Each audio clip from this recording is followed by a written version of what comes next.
Hello, I am Joel McLeod. I'm Roland Tanner. And welcome to the 905er. There's big news in Hamilton this week. Once again, the infamous light rail transit project has been put back on the front pages. This city project has been debated on for just over a decade in Hamilton city politics. Careers and reputations have been made based on which side of the argument a politician has stood. This seems to be the issue that will never go away, although that may have changed.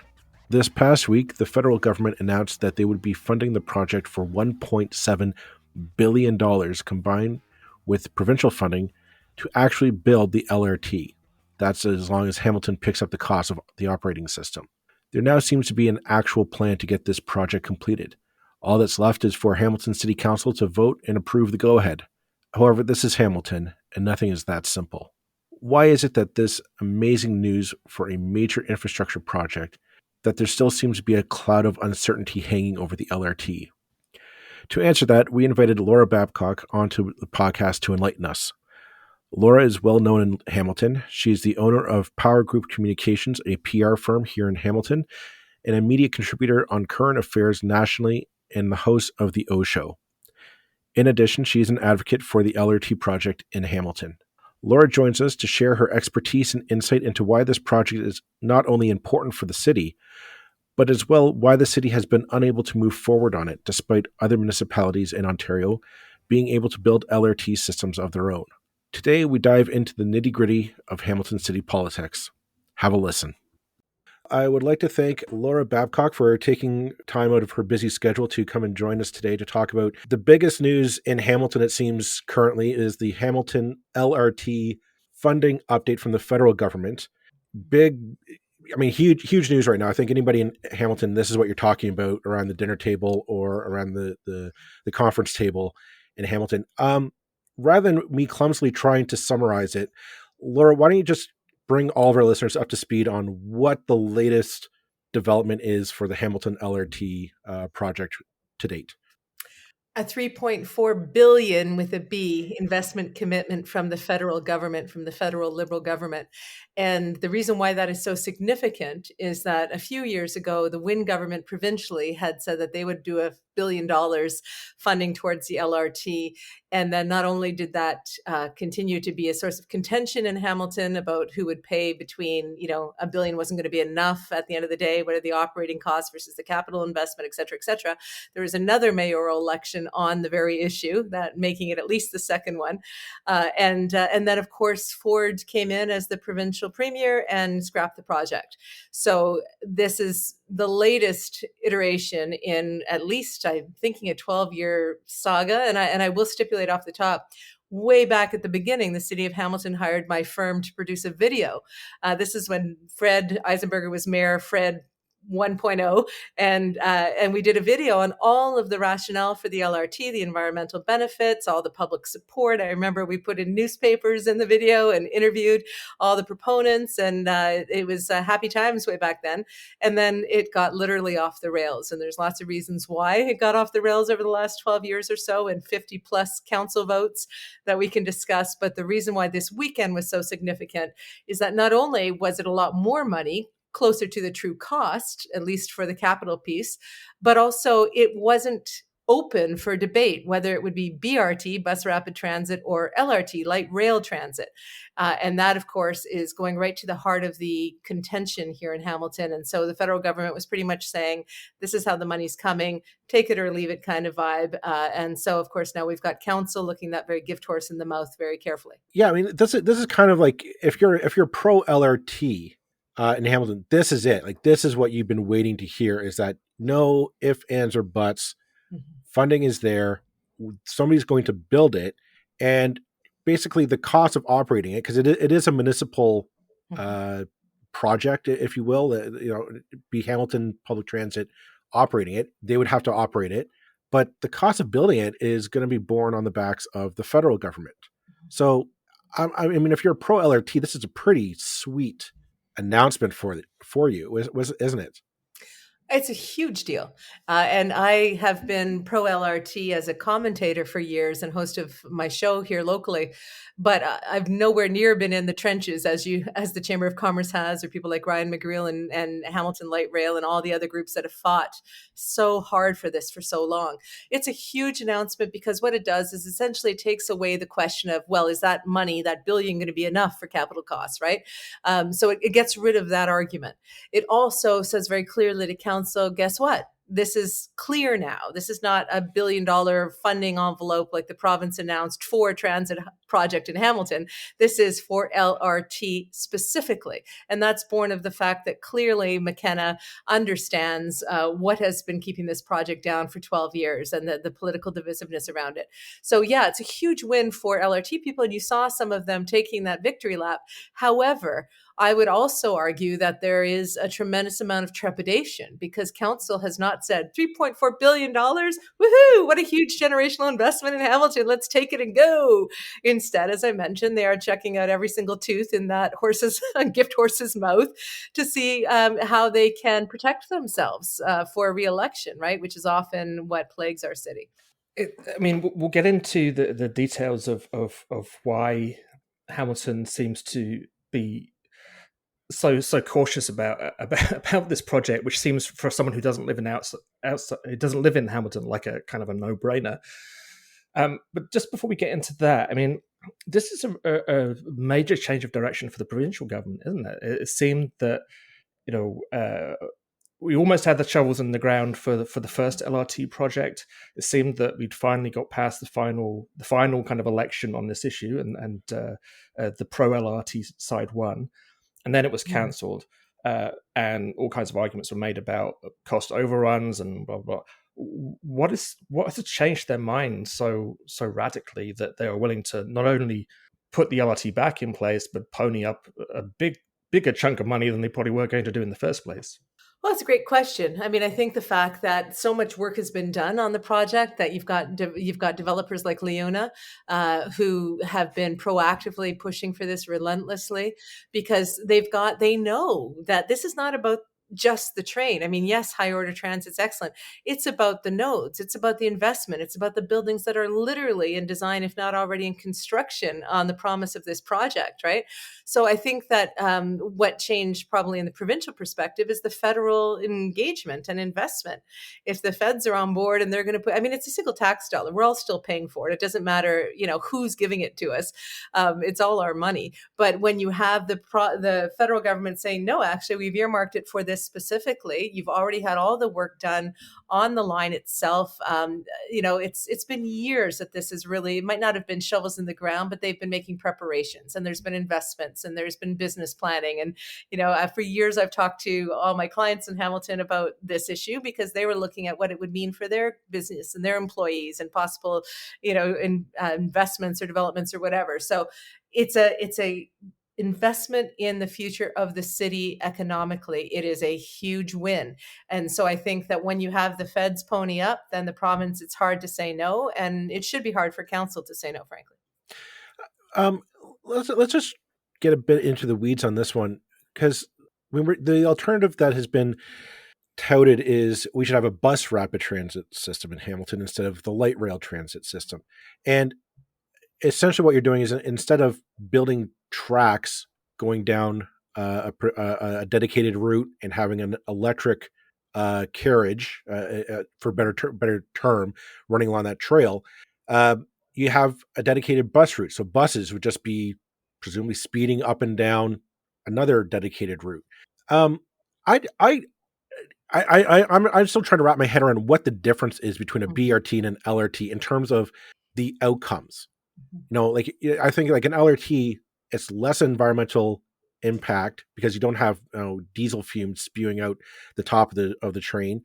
It's you're where it's going, and you don't have, and you can't. The problem with the BRT, but the bus rapid transit system, is that you can change the bus routes, which impacts, as you were saying, your economic development. A big chunk of this was meant to be an economic shot in the arm. Maybe that's a bad turn of phrase in terms of vaccines, but the current state of affairs. But it's supposed to be a shot in the arm to Barton Street, the Barton Street corridor, to just kind of revitalize that neighborhood, which is in bad need of economic revitalization.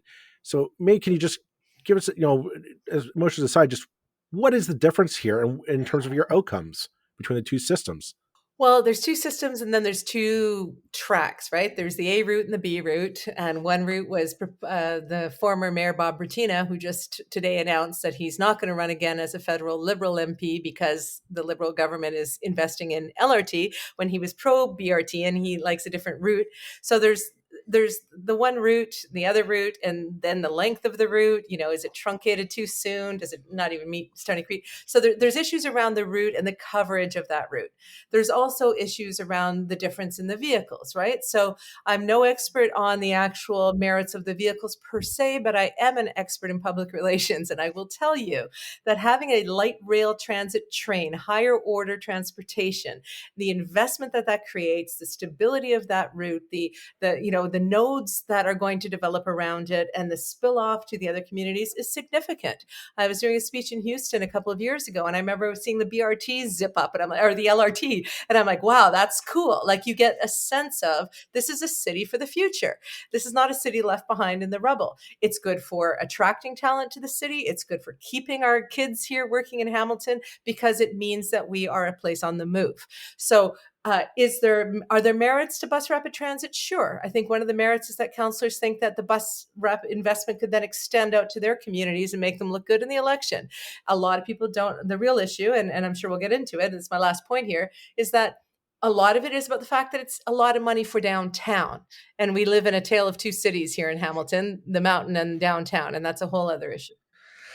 I was just going to make exactly that point, that, to what extent is this really not about whether councillors are pro or anti-LRT. It's about whether they want money spent in somebody else's ward or LRT. And I think, that's a very depressing aspect of this whole picture. And I mean, I'm literally, and this is off the wall for the discussion today, but it's like literally starting to think, if LRT cannot get built, in essence because of suburban councillors' votes, what should we be looking at? De-amalgamation, letting Hamilton get back to the situation that it was before, where it can actually, the central part of the city, can actually decide its own affairs. Now, that's a complete side issue, but what, or maybe it isn't. Feel free to comment. But well, I was just going to say that it's everything. The parochial ism in Hamilton is a massive, massive problem, whether it's area rating or the investment in LRT or anything else that we're trying to navigate as a city. Because if you drive, I'm always blown away that I almost have to get to the 401 on Highway 6 before I'm out of Hamilton, right? Like the African Lion Safari, I think, is in Hamilton. It's massive after amalgamation, right? And so the experiences of some people in Hamilton are closer to going to downtown Kitchener than they are to downtown Hamilton. So you can't blame people post-amalgamation from not feeling the love for a city they hardly associate with. But it's worse than that. It's not just suburban versus downtown councillors, because some of the downtown councillors or close to downtown have been the biggest problems with LRT going forward. It has so much to do with what always is the issue in this city, is how do I get reelected in 4 years? I mean, some of our incumbents have been around since the 90s. It's insane. So are they ever looking at the big picture investment spill-offs, or are they always saying, what is Joe at Tim Hortons going to tell me on the weekend? And I think that's been a big part of our problem. I don't want to go down a de-amalgamation rabbit hole, but do you think de-amalgamation should be on the radar at all? You know what? It's like when people say to me, should term limits be on the radar? Sure, always look at it. New provincial governments will come in and they'll want their own ways of operating. It solves some problems, but it causes others, right? I don't think term limits are going to happen before October 24th, 2022, when we get to make some elections in this town. And I don't think de-amalgamation is anything reasonable in the short term. I'm a strategist. I like the long view, but I also like to actually make an impact within the window that you have. And in Hamilton, the LRT question really is going to come down to, can those parochial interests be be overcome by the greater sense of investment. So there's going to be a lot of horse trading going on. That should have been done in the interim, by the way. I blame the mayor for that. He should have had these votes lined up before the announcement, but that's another story. I think it's important also to bring into this conversation. It's not just Hamilton that has been having this debate. I know because I've seen it, and it's amazing to see in use. But Kitchener-Waterloo had this debate. I don't know the number, like almost over a decade ago, I think. About, and I'll be honest, I'm a graduate of the University of Waterloo, so I know for a fact they were having this debate when I was in school. There, they were talking about not necessarily light rail, but we'll have a train, like a tourist train going from all the way from St. Jacobs and North Kitchener-Waterloo all the way down. They wanted, at the time, they wanted to bring it all the way down to Cambridge, and that was too ambitious. But I mean, they figured it out. They have a great light rail transit system that is intended to hook up with St. Jacobs, which is a rural community. You hook up in the northern part of Waterloo, and you take this light rail transit all the way down into downtown Kitchener. It works. Here in the 905, Hamilton is not unique in this debate. Mississauga actually has both BRT, and they're planning on an LRT running up the length of Huron, Ontario. Why is it that we have two municipalities of comparable size to Hamilton? They seem to have figured it out. It is working. Hamilton, I'll be honest, Hamilton is not really a pioneer on this debate. Yet Hamilton still seems to keep stumbling over itself to settle the question, whether they want to proceed this way or not. Like, why is this so difficult just to come to a decision on this? Well, so I had clients on the LRT route in Kitchener, and of course, Ottawa also has LRT. I even had, right. So this has been cities that want to progress and take investment money and create these investment opportunities go through the struggle of the LRT conversation. And I recall there were opponents to it in Ottawa and opponents to it in Kitchener-Waterloo. But what I also recall is that a critical time in the LRT discussion when Bob Bertina was mayor, and he'll correct me, I'm sure, if I'm errant here, but he said on a radio show that he would not be the champion for LRT. And I remember feeling at the time, or hearing at the time, that the council, and I think it was Kitchener, actually kind of said, no, we will be the champion for the project, right? They sort of, there was a different level of leadership and commitment to it. And again, I could be wrong. It's been a number of years, but why can't Hamilton have good things is the question, right? What is it about about our politic that doesn't let us advance? And the answer simply is leadership. I have had the privilege and at times the great consternation of working a lot with council over the last 25 years as a host of a show or on different city initiatives. And I know some of them personally, most of them I've had conversations with, if not all. And one of the things that you find in this city is the perspective on the city seems to be very narrow.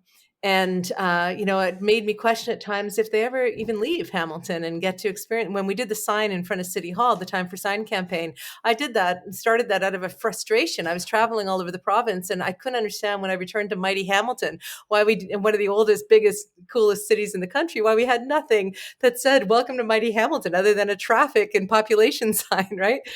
So my point is this, is that when I talked to council about it, some of them weren't even aware that they didn't have something other places had. There's a myopia here, and there is an easy gig for incumbents in this town. If they just please their local vocals in their neighborhood, they get back in over and over again. And so we get these opportunities as a city, and LRT is not the first or the last, where we do almost everything possible to keep ourselves from progressing and getting it. And mostly it's along the same battle lines. It's along the same value system with the same councillors who have been here for decades. So I really have to put it at the feet of the incumbents. Been here too long, too narrow a view, afraid of doing anything outside of their re-election considerations, and it has hurt us tremendously. There's been a lot of talk about the need for a change election in Hamilton before LRT came back onto the table, and I certainly feel there's a significant population who feel time for a change, as the cliche goes. Beyond that, I mean, we've seen today Bob Prucina, who's the federal MP for Stony Creek, has, in essence, come out very strongly against his own party here, which suggests, as you mentioned before we came on air, actually it hadn't occurred to me. Well, actually, you didn't mention, but we were discussing before we came on the air that maybe this is a precursor to another mayoral run, that he's going to use LRT as a way to get back to being mayor.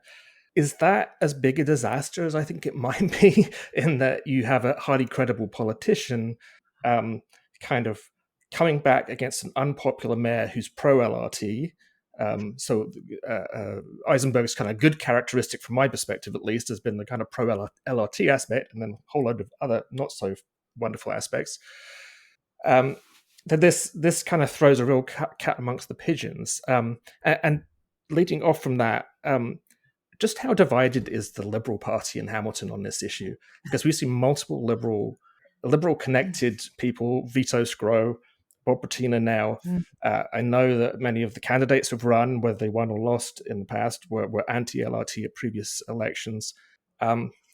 Is Justin Trudeau and the federal government going to regret wading into this because they're going to suddenly find their own party kind of working against them? Oh, well, I would expect that would be a consideration they would have made, but they've got a powerhouse of Catherine McKenna, who was, Harold's from Hamilton, so she knows the local politics. So when you've got a minister coming in, when you've got Philomena Tassi front and center in the announcement, politics is about power, and the people who have the power, Trudeau's ear in cabinet, access, etc., they're all for it. So the Vito Scros, the Bob Bertinas can be as exercised as they want, but I don't think they're really relevant. What I think is important here is my living nightmare that just occurred to me this morning on the news that Bob Bertina was floating a trial balloon about running for mayor. Because if you look at the last 2 mayoral elections in this city, it has been about this bloody train. And I want the train, but I don't want our entire legislative system to be caught up in this infuriating debate.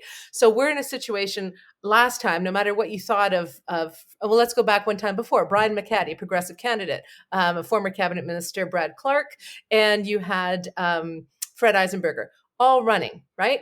And LRT was the issue of the day 8 years ago, or whenever it was, 10 years ago. And so you had Brad, who was pro-BRT. You had Brian, who was all LRT, all in. And you had, very cleverly, Fred saying, you know what, I'll ride the fence, get a citizen panel on it. He won. 4 years later, LRT again. And so you have Vito Scro say, I'm against the train, no train, no train. And then people, whether they liked Fred or not, had to vote for him because they wanted the train and the investment. My nightmare is Bob Bertina comes in as the Vito Scro, only can make a real fight for it. And then progressives will have to vote for Fred Eisenberger again to keep the train, or for Bob Bertina, who I did not think was a good mayor. And also we won't get the train. It's a nightmare. We need new leadership. So let's play the politics game a bit here. Right now, I think I view it's on Fred's shoulders to get the ball, or I guess it's in his hands to get the ball past the end zone, into the end zone here.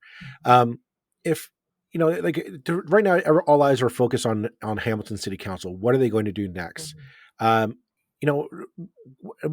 isn't Fred Eisenberg just being the mayor and saying, putting some pressure on his allies on council, say, we got to get this done. I want this done, in the next few months. I want this brought to a vote. Let's get this done. Let's move it forward. Because if it is done, then it's done. Like, what is Bob Bertina or Vito Scro or whomever, or somebody out of left field coming in and saying, oh, I'm going to be the candidate who's going to completely reverse the effort done. The money that council will have dedicated or had spent already on getting this project up and running, because it that's what happens. Are you going to have is somebody going to say, no, I want to undo the decision already done and all the money and all the effort that's been done on it, So I'm wondering, does Fred just have to just take it and actually expel some political capital to get this done?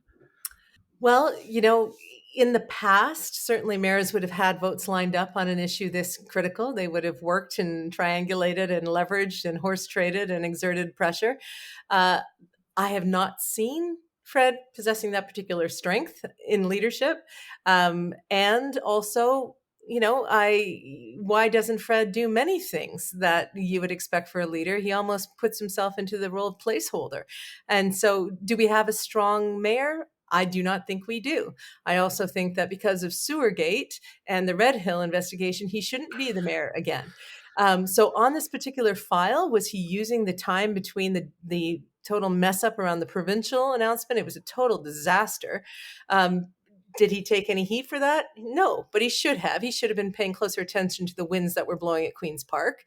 In the interim, has he spent all of his capital, whatever he has, trying to get his colleagues lined up for this? It doesn't look like it, because I'm hearing the exact same arguments from the anti-LRT people out in the suburbs. I'm hearing the same, oh, I don't know, BRT's better from some of the longstanding incumbent councillors. It doesn't seem like the argument has moved at all. So it makes me wonder, has he done anything in the interim? Or is he hoping the feds are going to save this? That's my best answer. I don't know what he does.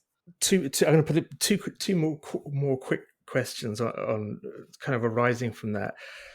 First one, just going back to what you said about the kind of parochialism of Hamilton politics, which I think is absolutely a huge, huge part of this and a huge problem.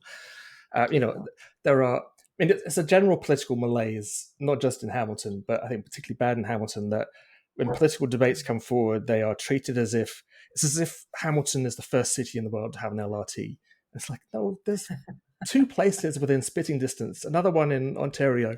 There are 700 odd cities in the world that have LRTs. And, if you list some of the better cities in the world, they tend to be the ones that have the LRTs. And the number of cities that regret getting rid of streetcars, even though that is a far less, even though what we're basically seeing in Toronto right now is a move from streetcars to LRT, those cities that kept them in the sort of 50s and 60s are so glad now that they did. No one's arguing that they're going to get rid of them and replace them with buses anymore. That short-sightedness is just...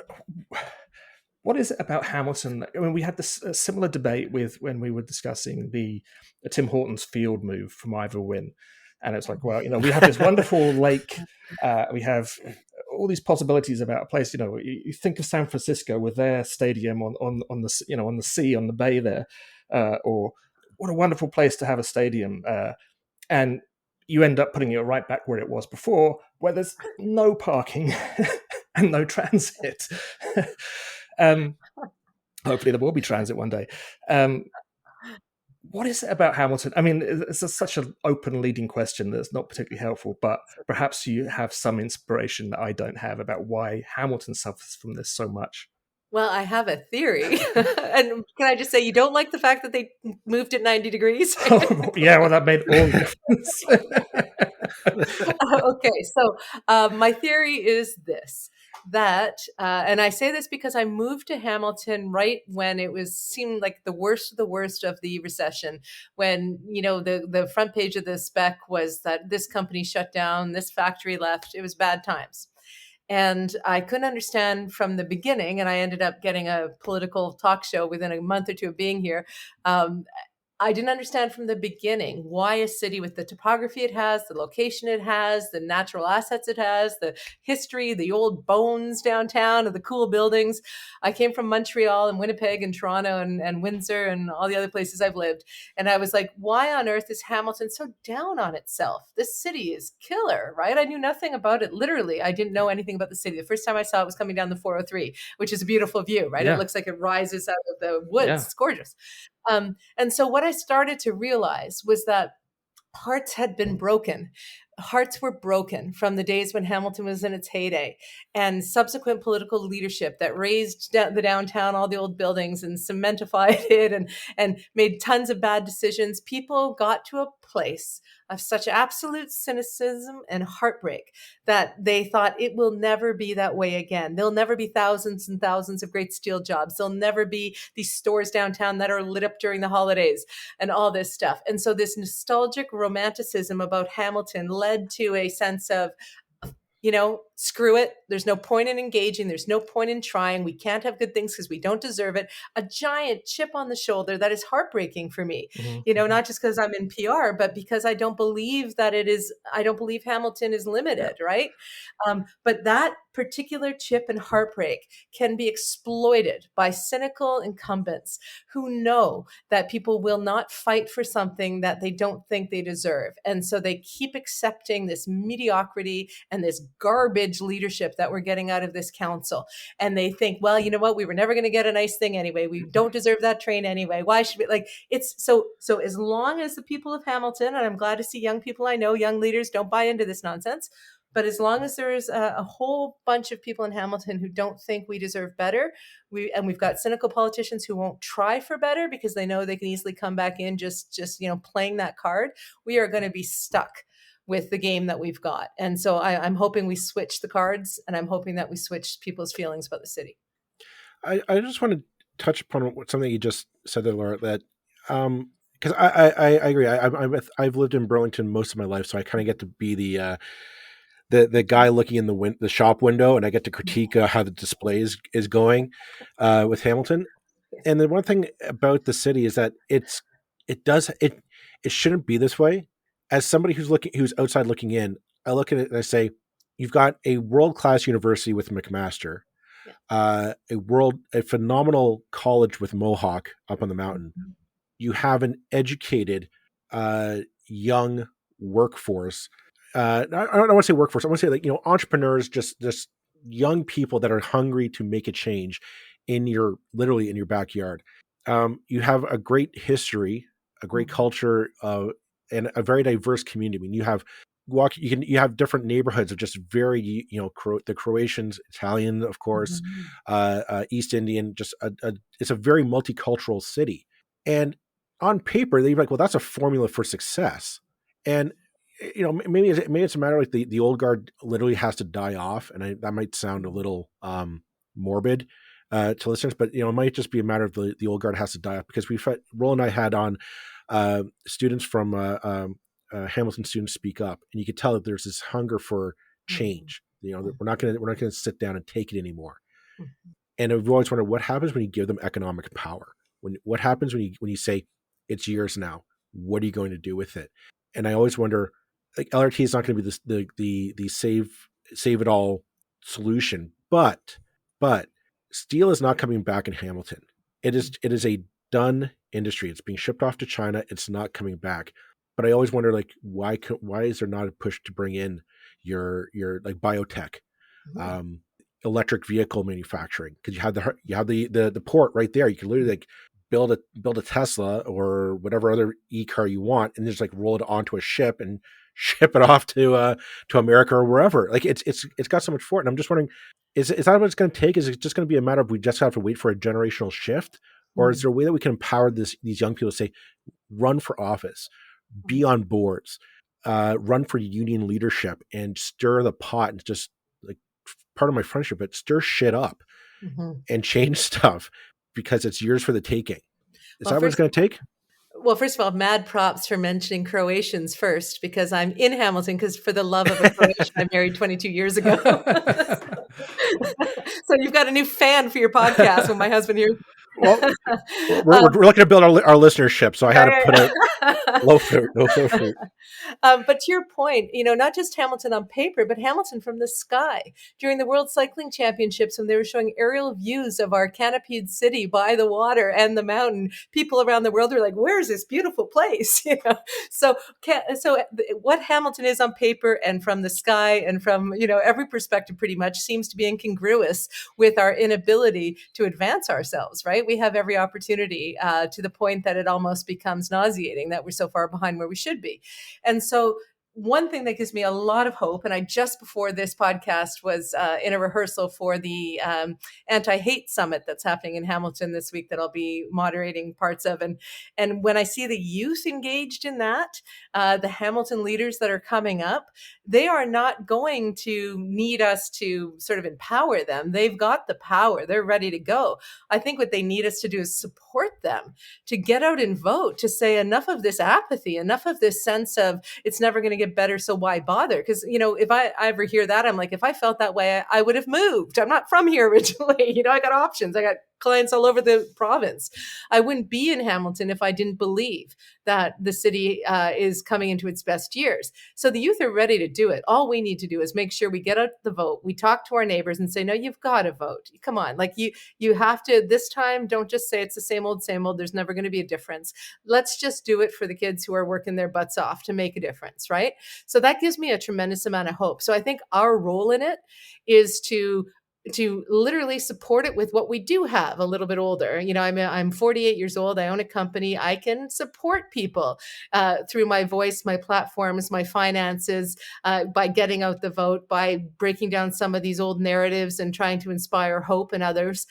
So they cannot get around that table unless the rest of us support them to get there. But I don't think we need to give them the impetus. We just need to make sure that they have the access, right? And that's our role. This is a cheeky question. Would you consider running? You know what? It's not cheeky. I get asked it a lot. I always have. But you know what? I wouldn't. And the reason for that being is that I feel as though my best use of my skills is how I use them now. I've had a show for at least one show for 25 years in this community, including a lot of others. And I get to weigh in on important conversations like this at pivotal moments, right? Including my advocacy I do nationally. So for me, politics has never been my ambition. I talked to Mayor Larry Diani today because I put out there, oh no, are we going to have another LRT merry-go-round of Fred and Larry and Bob? And I said, they all think they are the job. And he said, what do you mean? And I said, well, I think you feel that you can and should be the mayor. And he said, well, I do feel like I can be. And politics is a narcotic, but he said, I think we need diverse people and younger. And I thought that was great that he said that. But he mentioned the narcotic of politics. I have always seen it as a narcotic. I know many, many people who have been addicted to it, and I don't see that as a healthy way to live my life, as long as I'm effective on the outside. If it got to a point where no one was running for mayor and the city was absolutely devoid of any kind of leadership, I might try to help, but it's not my ambition. Thank you for asking, though. Just on that note, Roland and I are old time political hacks, and we can attest it is definitely an addiction, and I would say a borderline mental illness to always want to chime in and weigh in on it. I see we are coming up on our on our limit here, but I wanted to just leave off the last note with you, Laura. If the fates don't allow LRT to pass in Hamilton, and it's just, we don't get past, and it goes into another municipal election, and it comes down to another election based on pro LRT or anti LRT, and this doesn't fail. What's the future of the project in Hamilton? Wow, that's an excellent question. So, you've got the provincial election further off. You got a potential federal election dropping this fall, right? So I never look at things in isolation. This is an investment from the current federal government. Now, I don't think by the polling that there's going to be a change of guard federally at this stage. O'Toole hasn't mounted any kind of real offense or anything. But so there's always that as a consideration. I think at this point, and I don't want to jinx it, but I don't really believe in the fates. I think it's up to us to make this pass. I think that it is too far down the road. It is too far down the road to ever be completely killed. There are buildings going up right now based on this at McMaster along the route. There has been too much investment, too much time, too much disruption. And if for God's sakes, if council manages to rag the puck all the way to the election and try to make it or ask for their stupid referendum so they can abdicate their responsibilities and get reelected, whatever their plan is, I think that there's just been too much work done already. And so it will eventually happen. My concern is that we not waste any more of our precious time in the city on a de facto project, that we move on to the mountain of other issues like combating hate that we can be working on in alignment, like bringing in new industries you suggested in green technology. There is more to put our time to than this tired debate. And so I'm very much hoping that, the $3.4 billion is just too big a price tag for councillors to say no to and expect to get reelected. Okay, well, I'm going to leave it at that. And thank you very much, Laura, for coming on and sharing your expertise with us on this topic. Unfortunately, I don't think this will be the last time we'll be talking about this. But hopefully there'll be other issues in Hamilton that we'll want to bring you back for. So I hope you're open to coming back in the future. This is fun. I will admit to being addicted to the conversation of politics. Oh yeah, once you get started, you can't stop. It's just well, it's good. It's the most important. People watch sports. I like to think that politics is the sport that affects your life actually. So people should be engaged. Thank you so much, guys. Absolutely. Take care. Just before we finish today, we're going to make a quick shout out to some of our Patreon supporters with our thanks for their support, as always, without which this podcast would not be happening. So first of all, I want to thank Mike Quackenbush, Shannon Gillies, Gail Laws, Lynn Crosby, Eric, Sean Vandercleese, and Kyle Selms. Thank you so much, guys. We really appreciate your support. It means a huge amount to us. And if anybody would like to join them, make sure you check out patreon.com/the905er. Thanks for now.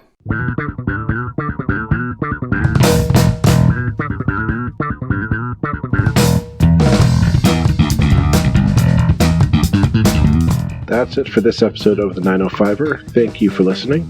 As always, you can send us your feedback, thoughts, and concerns or ideas for future episodes to our email, info@905er.ca. We love to hear from you. You can help us keep the 905er going by financially supporting us through Patreon as well as PayPal. Visit us at 905er.ca and click on the support tab. As well, links are in the show notes for your convenience. Lastly, you can find us on social media. Search for _905er on Facebook, Twitter, Instagram, and LinkedIn. So long for now. See you next time.